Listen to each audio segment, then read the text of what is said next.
Hey everybody, I'm gonna do a short little video here on something I think we all forget about way too often, and that's being grateful. You should be grateful for whatever you have, be it big or small. Um, I know a lot of people, you might walk around, you might see people with, fancy cars or, diamonds, jewelry, whatever, and, nice fancy clothes, and you might be like, oh, I wish I had that, or I would like to have that, or whatever. There's nothing wrong with liking to have something, but don't complain because you don't have it. Obtain it the right way, the legal way. I'm not talking about going off and knocking off stores. Don't do that. Um, but just, do the right thing to get it. I remember um, when my father was alive, and, him and my mom always raised me to, you know, do for myself and, get my own. Don't ever.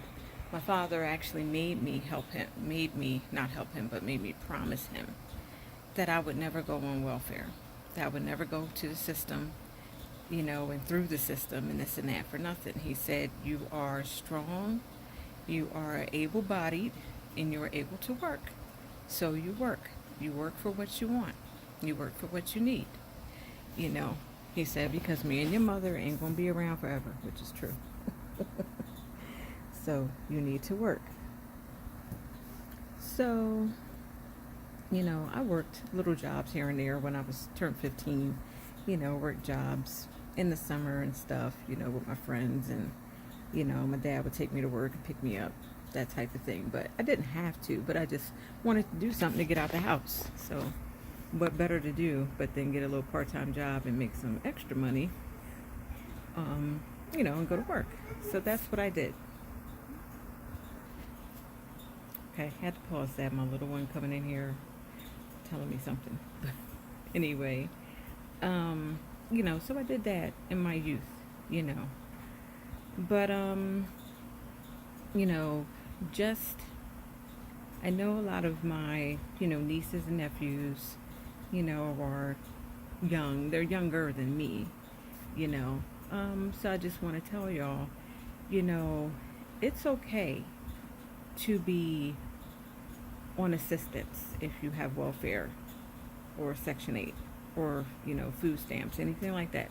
It's okay to get help when you need it. Okay, you have to need it. But you don't stay with getting that help.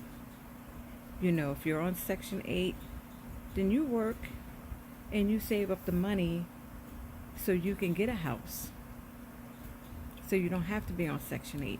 See, these things aren't supposed to be forever. They're just supposed to be temporary. But once you start making them forever, then that's how you get wrapped into the system. And that's how they make it hard as heck for you to ever obtain anything or get anything because you get comfortable.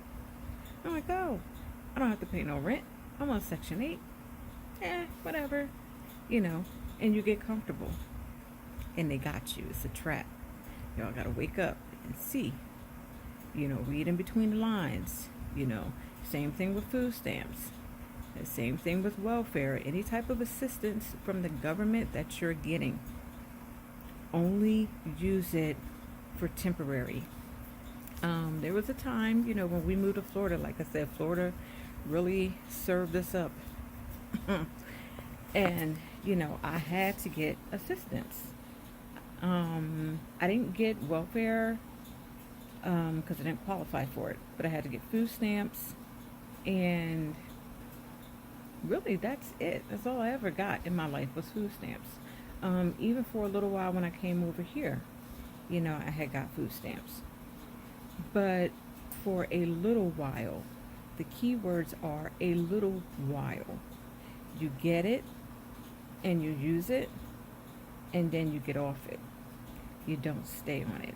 It's not to stay on. It's just for temporary. Because trust me, any money, be it big money especially, that the government gives you, they're going to find a way to get it back. So you don't want to stay on these things for long. You really don't.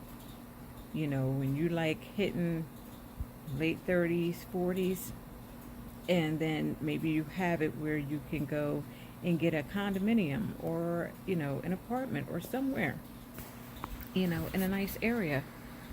They're going to ask for rental history. Section 8 does not qualify for rental history.